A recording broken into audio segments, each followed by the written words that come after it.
오늘 우리에게 주시는 하나님의 말씀은 마가복음 1장 14절부터 15절까지의 말씀입니다. 마가복음 1장 14절부터 15절까지 제가 가지고 있는 성경으로는 신약성경 53페이지입니다. 마가복음 1장 14절부터 15절까지의 말씀을 우리 한 목소리로 함께 봉독하도록 하겠습니다.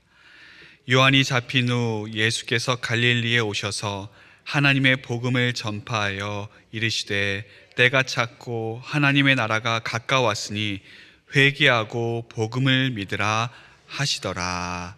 아멘. 몇 년 전부터 세계적으로 유행하기 시작한 라이프 스타일이 있습니다.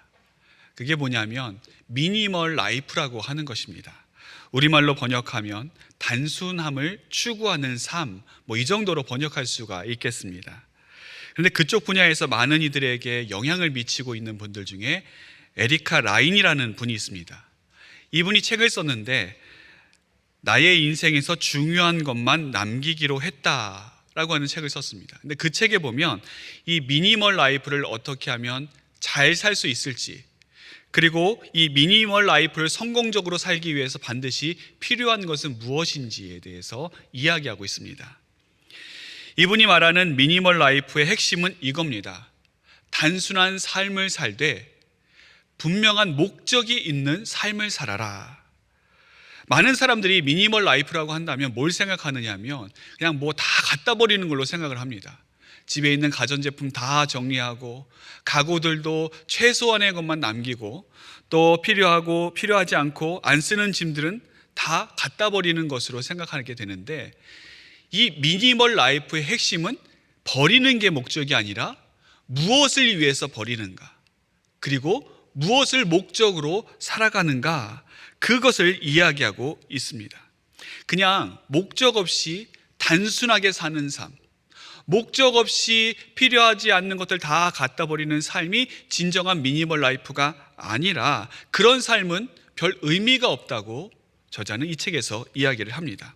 그러면서 미니멀 라이프를 잘 살기 위해서 갖다 버려야 될, 제거해야 될 세 가지 중요한 잡동사니를 이야기합니다. 첫 번째는 물리적 잡동사니입니다. 이 물리적인 잡동사니는 말 그대로 집에서 쓸모없이 쌓아두는 짐들을 이야기합니다. 뭔가 내가 집안일을 할 때 자꾸만 몸이 부딪힌다, 그러면 그건 물리적인 잡동사니입니다. 또 집에 쌓여있는 물건들을 보면 마음이 심란해지고 저거 언제 정리하나 그런 생각이 들면 그게 바로 물리적인 잡동사니입니다. 그런 것들을 정리하라고 하는 겁니다. 두 번째는 정신적인 잡동사니입니다. 이 정신적인 잡동사니는 내 안에서 정리되지 않은 채 엉켜있는 수많은 생각들, 문제들, 고민들, 이런 겁니다. 해야 될 것들이 너무 많고 또 우리 정신에 채워야 될 것들이 너무 많기 때문에 내가 과부하가 걸렸다. 그러면 정신적인 잡동사니를 제거해야 된다. 저자는 이야기를 합니다. 세 번째는 감정적인 잡동사니입니다. 이 감정적인 잡동사니는 눈에는 잘 안 띄는데 실제 우리의 안녕과 행복에 매우 중요한 영향을 미치는 잡동사니입니다. 이것은 우리의 정신과 감정을 좀먹는 여러 가지 말들과 생각들을 이야기합니다. 너는 안 돼. 너는 아무에게도 사랑받지 못할 그럴 사람이야. 너는 자격이 없어. 내가 하는 일이 맨날 그렇지. 이러한 말들. 또 아무도 너를 사랑해 주지 않고 아무도 너에게 관심이 없어. 너는 외톨이야. 이런 말들, 또 이런 생각들, 이런 것들은 우리를 지치게 하고 우리 안에 있는 에너지를 빼앗아가는 감정적인 잡동사니에 불과합니다. 그러니 이런 것들을 먼저 제거하고 그 다음에 분명한 목적을 가지고 살라. 저자는 이 책에서 강조하고 있습니다. 우리가 신앙인으로서 고려해야 될 또 하나의 잡동사니가 있습니다. 그것은 영적인 잡동사니입니다. 이 영적인 잡동사니는 우리를 계속해서 바쁘고 정신없이 만듭니다. 너 그렇게 대충 신앙생활해서 천국 가겠니? 너 그렇게 예배 대충 드리고 헌금 대충 하고 또 신앙생활 대충 해서 하나님께 사랑받겠니? 뭔가 좀 더 해라. 뭔가 좀 많이 해라. 뭔가 좀 훌륭한 것들을 내가 마음에 새기고 그것들 행동에 옮겨라. 그렇게 이야기하는 것들입니다. 또 이런 것도 있습니다. 내가 뭔가를 얻고 싶거나 또 복받고 싶으면 어떻게 해야 되는가?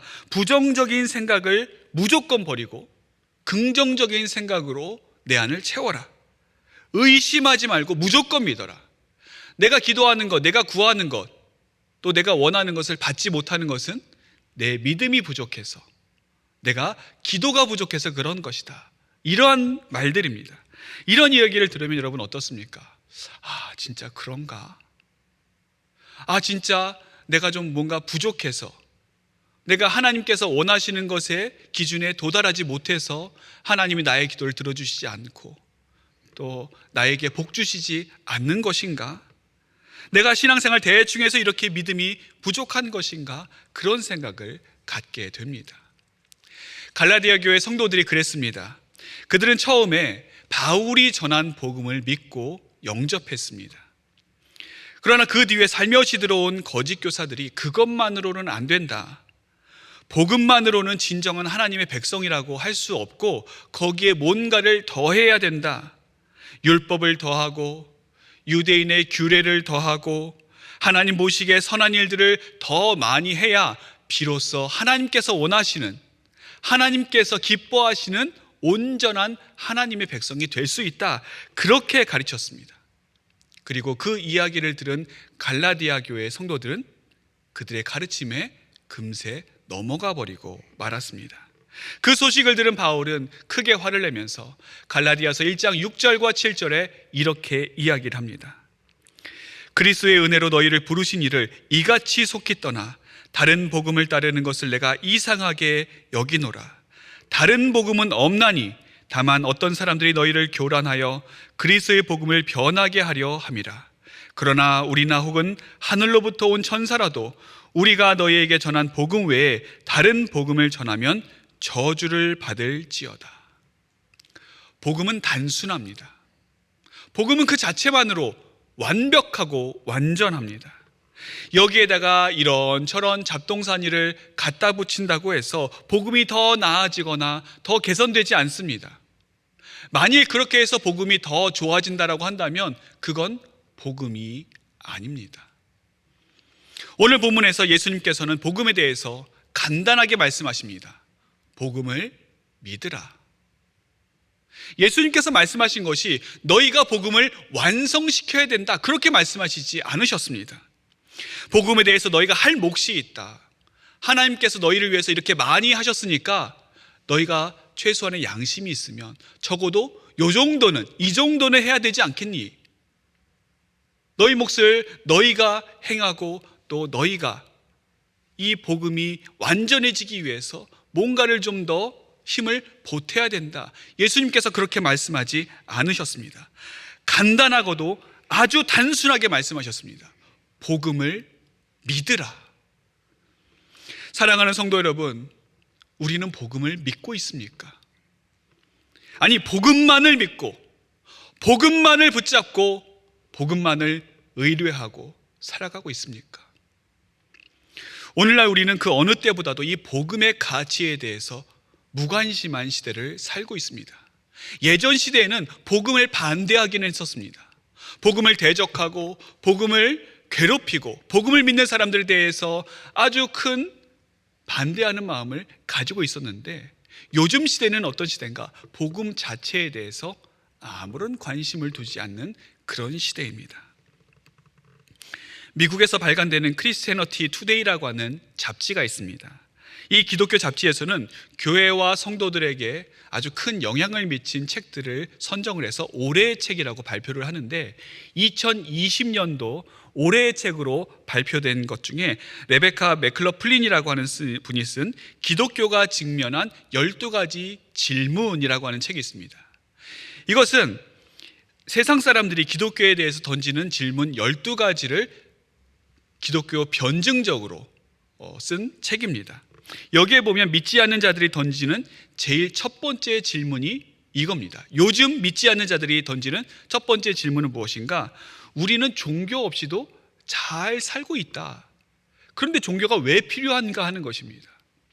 여기서 말하는 종교는 기독교만이 아니라 기독교를 포함한 모든 종교를 다 이야기합니다. 즉 지금 사람들은 기독교에 대해서만 관심이 없는 것이 아니라 종교 자체에 관심을 두지 않습니다. 그로 인해서 비종교인이 점점 늘어나고 있는 추세입니다. 그들은 이야기합니다. 우리가 종교가 뭐가 필요한가? 종교 없이도 우리는 윤리적으로, 도덕적으로, 과학적으로, 의학적으로, 사회문화적으로 아무런 문제 없이 잘 살고 있다. 아니 도대체 지금 이 같은 21세기에 종교가 무슨 유익이 된다는 이야기인가? 역사적으로 봤을 때 종교가 무슨 유익을 줬고, 또 인류의 삶을 돌아보면 인류 발전에 종교가 무슨 이익을 갖다 줬는가? 왜 우리가 이 21세기에 그런 비과학적이고 또 비합리적인 종교를 믿어야 하는가? 그 질문을 사람들은 던지고 있다라고 하는 것입니다. 이렇게 생각하고 있는 사람들에게 여러분, 우리가 복음에 대해서 뭐라고 할 수가 있겠습니까? 어떻게 그 사람들에게 복음을 믿으라 그렇게 이야기할 수가 있겠습니까? 복음의 필요성, 종교 자체도 필요하지 않다라고 이야기하는 사람들인데 그들에게 어떻게 이 복음의 필요성을 우리가 말할 수가 있겠습니까? 그들에게 이야기하기에 앞서서 우리가 먼저 이 질문을 스스로에게 던져보아야 합니다. 우리는 복음을 왜 믿어야 합니까? 예수님께서는 왜 이 복음을 우리에게 전하셨습니까? 복음이 뭐길래, 도대체 이 복음이 뭐가 중요하길래 예수님께서는 자신의 가장 첫 번째 설교에서 이 복음에 대해서 말씀하고 계시는 겁니까? 예수님께서 말씀하신 복음은 하나님 나라에 들어갈 수 있는 새로운 방법이자 유일한 방법입니다. 다시 말해서 복음은 우리가 하나님 나라에 들어가게 만드는 새로운 유일한 방법인 것입니다. 세상 사람들이 복음이 필요하지 않다 그렇게 이야기하는 이유는 그들이 하나님 나라에 대해서 모르기 때문입니다. 그들은 눈에 보이는 것에만 관심을 둡니다. 그리고 눈에 보이지 않는 영원한 세계에 대해서는 알지도 관심 두지도 않습니다. 그러니 그들의 하나님 나라가 무엇이고 복음이 무엇이고 무슨 관심을 두고 거기에 무슨 마음을 쏟겠습니까?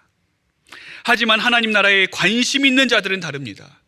영생이 있다는 것을 알고 있고 영원한 세계가 있다고 하는 것을 내가 믿고 있고 썩지 아니할 무한한 세계가 우리 앞에 있다라고 하는 사실을 믿는 사람들은 다릅니다.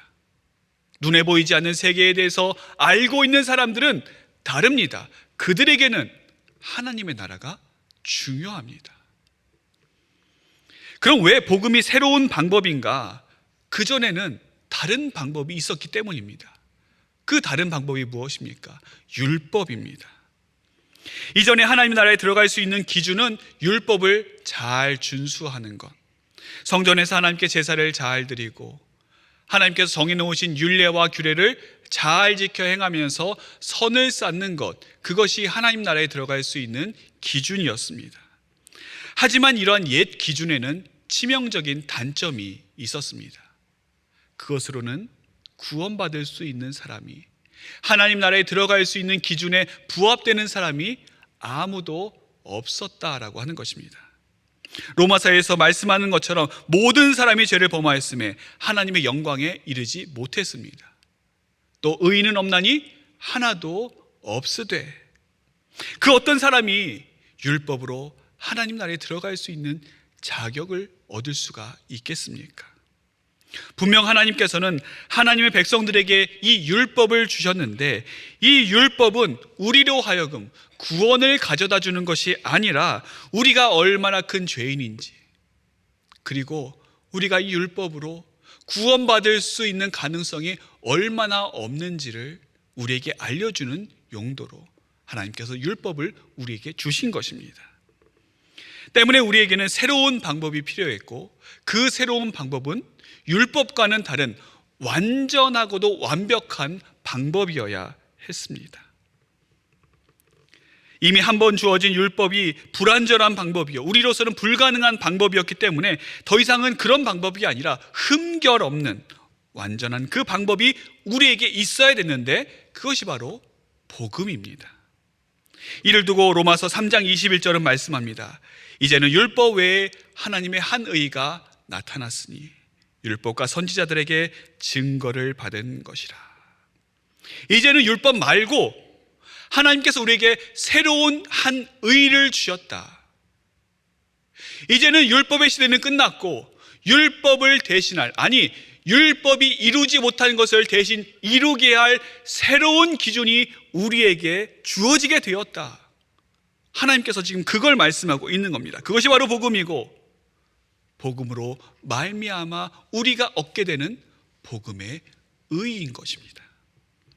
오늘 본문의 처음 시작은 이렇습니다. 요한이 잡힌 후. 세례 요한이 당시 유대의 왕이었던 헤롯 왕에 의해서 잡힘을 당했습니다.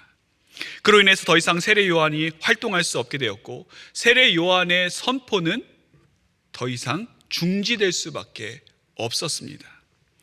구약과 신약을 잇는 마지막 선지자요, 또 예수님께서 말씀하시기를 여자가 낳은 자 중에 이보다 더 큰 이가 없다 말씀하신 그 세례 요한이 잡혔을 때, 그의 시대가 막을 내렸을 때, 그것은 율법이 막을 내렸다라고 하는 의미와 같습니다.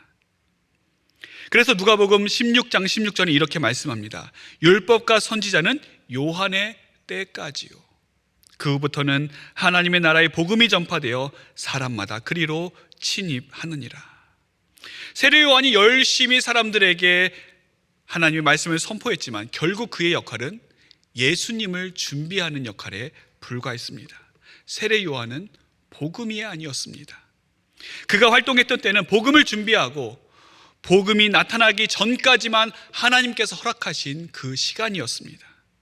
그리고 세례 요한의 활동이 중지되었을 때 비로소 한 분이 나타나셨습니다. 그분이 누구십니까? 바로 예수님이십니다. 그래서 요한이 잡힌 후에, 즉 세례 요한의 때가 끝났을 때에 비로소 예수께서 갈릴리에 오셔서 하나님의 복음을 전파하셨다. 그렇게 오늘 14절은 우리에게 말씀해주고 있습니다. 사실 이 요한의 때는 율법의 한계가 아주 명확하게 드러난 때입니다. 많은 사람들에게 인기를 얻고 있었고, 또 사람들에게 저 사람은 하나님의 선지자다, 하나님께서 보내신 사람이다, 그렇게 인정받고 있었던 이 세례 요한이 감옥에 갇힌 것은 그의 죄 때문이 아니었습니다. 당시 유대의 왕이었던 헤롯이 자신의 동생인 빌립의 아내 헤로디아와 혼인을 하게 되었고, 이 사실을 세례 요한이 공개적으로 비판했기 때문에 헤로디아가 이것에 화를 내서 격분해서 세례 요한을 잡아 가둔 것이었습니다. 그러니 어찌 보면 세례 요한이 감옥에 갇힌 것은 자신의 불의 때문이 아니라, 자신의 죄 때문이 아니라 세례 요한의 의로움 때문이었습니다. 그런데 세례 요한이 감옥에 갇혔을 때 종교 지도자들이 한 것이 무엇이 있었습니까? 그들이 한 것이 아무것도 없었습니다. 적어도 그들은 하나님의 율법을 맡은 사람들, 하나님의 율법을 잘 지키는 사람들, 하나님의 의에 대해서 그 누구보다도 민감한 사람들이었는데, 세례 요한이 감옥에 갇혔을 때 아무도 그를 위해서 변호해 주는 사람은 없었습니다. 세례 요한이 잘못이 없고 헤롯 당신이 잘못했으니 어서 빨리 이 세례 요한을 석방하시오, 구명운동을 펼쳤던 사람도 없었습니다. 그들은 불의에 침묵하고 현실의 죄악에 타협했습니다. 유대 종교 지도자들이 요한을 버린 것은 요한만 버린 게 아닙니다. 근본적으로는 하나님의 율법을 버린 겁니다. 그들은 하나님의 율례와 규례를 버렸고, 그로 더불어 하나님의 율법의 시대는 막을 내리게 되었습니다. 그리고 이제는 새로운 시대가 도래하였습니다. 바로 예수 그리스도로 말미암는 시대입니다. 좀 더 자세하게 말씀드리면 예수 그리스도로 구원 얻는 시대, 예수 그리스도를 통해서만이 하나님 나라에 들어갈 수 있는 그 새로운 시대가 열리게 된 것입니다. 예수님께서는 바로 그 새 시대의 선포로 하나님의 복음을 전파하신 것입니다. 여기에 나오는 하나님의 복음에 대해서 성경을 연구하는 학자들은 두 가지로 이야기를 합니다. 첫 번째, 하나님의 복음은 무엇을 이야기하는가? 하나님으로부터 나오는 복음이다. 즉 복음의 기원에 대해서 이야기를 합니다. 복음은 어디서부터 나오는가? 하나님으로부터만 나온다. 이걸 반대로 이야기하면 하나님으로부터 나오지 않는 복음은 진정한 복음이 아니라고 하는 것입니다. 많은 사람들이 선한 의도를 이야기합니다. 선의를 이야기하죠. 좋은 의도로, 좋은 생각으로, 좋은 마음으로. 그러나 아무리 좋은 것이라 할지라도 하나님으로부터 나오지 않는 것은, 그것은 복음이 아닙니다. 두 번째, 하나님의 복음이란 하나님에 관한 것이다. 즉 하나님과 관계된 것에 포커스를 맞추면서 이것은 하나님의 주도성, 하나님의 주권성에 대해서 이야기합니다. 복음은 누가 주도적으로 이루시는가? 하나님께서 주도적으로 하나님의 주권하에 이루어지는 구원의 역사다. 그렇게 이야기를 합니다. 만일 사람의 도움이 필요한다든지 아니면 사람에 의해서 완성되어지는 것이라고 한다면 그것 또한 진정한 복음이라고 이야기할 수 없습니다. 그런데 여러분, 이 두 가지가 다 맞습니다. 복음은 하나님으로부터 나온 것, 하나님으로부터 기원한 것이면서 동시에 하나님의 주도적으로 이루어지는 하나님의 역사입니다. 그것이 구체화된 것이 예수 그리스도께서 이 땅에 오신 성육신 사건입니다. 그 근본 하나님의 본체께서 이 땅에 오셔서 공생애를 시작하실 때에 제일 먼저 선포하신 그 선포의 내용이 15절의 말씀입니다. 때가 찼고 하나님의 나라가 가까웠으니 회개하고 복음을 믿으라. 여기서 말씀하신 때라고 하는 것은 원어로는 카이로스입니다. 이 카이로스는 일반적인 시간을 의미하는 크로노스와는 좀 다릅니다. 이 카이로스는 하나님께서 인간의 역사에 직접적으로 개입해 오시는 구속사적인 시간을 의미합니다. 그러므로 여기에서 카이로스의 때가 되었다라고 하는 것은 하나님께서 이루시는 새로운 구원의 역사가 이제 시작되었다, 그것을 의미하는 겁니다.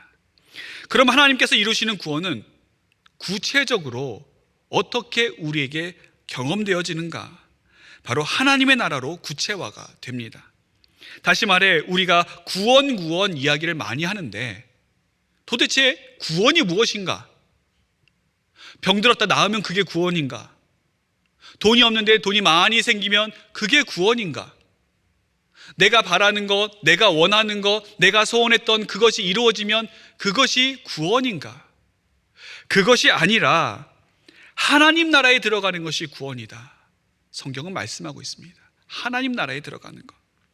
하나님의 나라는 쉽게 우리가 천국이라고 이야기를 합니다. 이 천국은 나중에 죽어서 후에 우리가 언젠가 갈 그 나라만을 이야기하는 것이 아닙니다. 물론 그 나라도 포함이 되지만 하나님께서 다스리시는 하나님의 통치 영역이 미치는 곳, 그것이 바로 하나님의 나라입니다. 그 하나님의 나라가 가까이 왔다. 하나님의 사람 마틴 로이드 존스 목사님은 이렇게 이야기합니다. 하나님의 나라가 가까이 왔으니 라고 하는 번역은 좋은 번역이 아닙니다.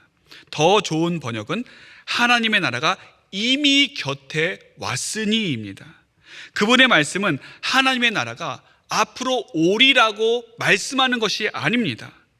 그분은 하나님의 나라가 이미 왔다, 그렇게 말씀하십니다. 그분은 하나님의 나라가 이미 이르렀으며 너희들 가운데 이미 있다고 말씀하십니다. 그렇습니다, 여러분. 하나님의 나라는 앞으로 올 나라가 아닙니다. 예수님께서 선포하신 하나님의 나라는 지금은 아직 안 왔는데 장차 우리에게 올 그 나라를 말씀하신 것이 아닙니다. 예수님의 오심으로 이미 온 나라, 이미 우리에게 임한 그 나라입니다. 하나님이 정하신 때가 이르렀고 그 결과 하나님의 나라가 우리에게 임하였습니다. 그러면 여러분, 우리가 어떻게 해야 됩니까? 그 나라에 들어가야 되죠. 하나님의 나라가 우리에게 임하였는데 우리가 거기에 안 들어가면 그게 무슨 소용이 있습니까? 하나님 나라에 들어가는 것, 하나님께서 하나님의 나라를 우리에게 보여주신 이유는, 그리고 말씀하신 이유는 그냥 단지 구경하라고, 부러워만 하라고 그 나라를 우리에게 주신 것이 아니라 그 나라에 들어가서 살라고 우리에게 하나님의 나라를 보여주시고 계시해 주신 것입니다. 하나님의 나라, 그 나라에 우리가 들어가야 되는데, 그러면 그 나라에 어떻게 들어갈 수 있는가? 그 방법을 우리 주님께서 오늘 말씀해 주셨습니다. 회개하고 복음을 믿으라. 복음은 하나님의 나라가 이미 왔고 예수 그리스도를 믿음으로 그 나라에 들어갈 수 있다라고 하는 좋은 소식입니다. 우리가 그 나라에 들어갈 수 있다. 이것이 좋은 소식이 되는 이유는 우리가 할 수 없는 것을 우리 주님께서 이루셨다. 우리는 불가능한 것을 우리 하나님께서 이미 행하셨다라고 하는 것이기 때문에 그것이 우리에게 좋은 소식이 됩니다. 어떤 이들은 이 복음에 대해서 오해를 합니다. 복음을 좋은 소식이 아니라 좋은 충고나 좋은 교훈증으로 대합니다. 그래서 이 복음을 어떻게 생각하는가 하면, 복음을 믿으면 더 나아질 것이다, 더 좋은 사람이 될 수 있을 것이다, 더 훌륭한 사람이 될 수 있을 것이다, 그렇게 이 복음을 이야기합니다. 또는 이 복음을 받아들이지 않으면 내가 나중에 큰 화를 당하게 될 것이다, 나중에 낭패를 보게 될 것이다, 이러한 충고나 경고쯤으로 생각합니다. 그러나 복음은 우리를 더 나아지게 하는 무언가가 아닙니다. 복음은 우리를 개선시키는 그 어떤 것도 아니고, 우리가 하나님 나라에 들어갈 수 있도록 더 많은 점수를 획득하게 하는 그런 것도 아닙니다. 복음은 우리를 새롭게 합니다. 복음은 하나님의 역사로 우리의 존재와 신분을 변화시킵니다. 그리고 우리를 거룩한 존재로 거듭나게 합니다. 이 놀라운 일들을 하나님께서 행하셨다, 이 크신 일들을 우리 주님께서 행하신다, 그게 복음입니다. 그러므로 복음을 믿는 것은 예수 그리스도를 믿는 것으로만 이루어질 수 있습니다. 새해를 시작하는 우리에게 이 복음을 믿으라라고 하는 우리 주님의 말씀이 중요한 이유는 이 헬라어가 현재 시제이기 때문입니다. 헬라어에서 현재 시제는 단 한 번의 일회적인 것을 말하는 것이 아니라 지속적으로 반복해서 하는 계속성의 뉘앙스를 가지고 있습니다. 그런 의미에서 볼 때 우리가 복음을 믿는 것은 언제 믿어야 됩니까? 지금 믿어야 됩니다. 옛날에 한번 내가 복음을 영접하고 믿었다고 그것으로 끝나는 것이 아닙니다. 예전에 내가 예수님을 나의 구세주로 고백하고 예수님을 나의 마음에 모시고 나의 왕자의 주인으로 삼았다고 그것으로 끝나는 것이 아니라 오늘 나의 삶에도, 지금 현재의 삶에도 그것이 동일하게 계속 이루어져야 합니다. 그리고 무엇보다도 이 2024년에 여전히 끊임없이 복음을 믿습니다. 복음으로 살겠습니다. 올 한 해 더욱 복음을 의지하고 복음의 사람이 되겠습니다. 그 고백이 우리에게 있어야 합니다. 이러한 고백은, 그리고 이러한 결단은 우리의 힘과 노력으로 되지 않습니다. 이러한 고백은 하나님의 은혜가 부어지는 사람만이 할 수 있습니다. 하나님의 은혜를 경험하고 그 은혜 안에 살아가는 사람만이 내가 복음으로 살겠습니다, 이 결단을 할 수 있습니다. 또한 하나님 앞에 회개하고 복음으로 살겠습니다 고백하는 것도 아무나 할 수 있는 것이 아닙니다. 이미 복음을 영접하고 그 복음 안에 살아가는 사람만이 그 고백을, 그 신앙을 이야기할 수 있습니다. 사랑하는 성도 여러분, 우리는 복음 안에 사는 사람들입니까? 아니면 복음 밖에 살아가는 사람들입니까? 주의 복음 안에 사는 하나님의 사람들에게 우리 주님께서는 말씀하십니다. 복음을 믿으라. 우리에게 말씀하시는 이 주님의 음성에 바르게 응답하며 복음을 믿음으로 그 복음 안에서 올 2024년을 살아가는 우리가 되어야 할 것입니다. 기도하겠습니다. 하늘에 계신 우리 아버지여, 이름이 거룩히 여김을 받으시오며 나라의 임하옵시며 뜻이 하늘에서 이룬 것 같이 땅에서도 이루어지이다. 오늘날 우리에게 일용할 양식을 주옵시고 우리가 우리에게 죄 지은 자를 사하여 준 것 같이 우리 죄를 사하여 주옵시고 우리를 시험에 들게 하지 마옵시고 다만 악에서 구하옵소서. 대개 나라와 권세와 영광이 아버지께 영원히 있사옵나이다. 아멘.